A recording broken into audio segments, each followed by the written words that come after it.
फैसलाबाद से मोहम्मद अशफाक मुगल। मिसाइल में घिरा फैसलाबाद। राजबाग सिरेरा रेलवे स्टेशन के साथ कचरे मलबे के ढेर, दूसरी जानब बड़ी गाड़ियां खड़ी ट्रैफिक आमदोरफ्त में रुकावट का बाइस बन रही हैं, जबकि राजबाग के पानी से छोटी गाड़ियां रिक्शे सर्विस करने से सड़क टूट फूट का शिकार। नहरी पानी आलूदा, महकमा इनहार ख्वाबे खरगोश के मजे ले रही है। एफटीए और कारपोरेशन दफातर से चंद गज के फासले पर जीटीएस से तारकाबाद पुल के नीचे खड़ी बड़ी गाड़ियां अजियत का बाइस बन रही हैं, जिसके बाइस आए रोज हादसा भी बढ़ रहे हैं। जबकि Faisalabad waste management company station road, service road, राजपाल सिरे कचरे मलबे के ढेर उठाने से कासर, हर तरफ बदबू ही बदबू फैल चुकी है।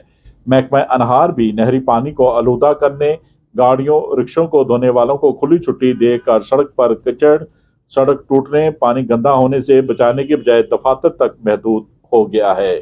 देखते रहिए जीएस न्यूज। इस वीडियो को लाइक करें, हमारे चैनल को सब्सक्राइब कर बेल आइकन जरूर प्रेस करें।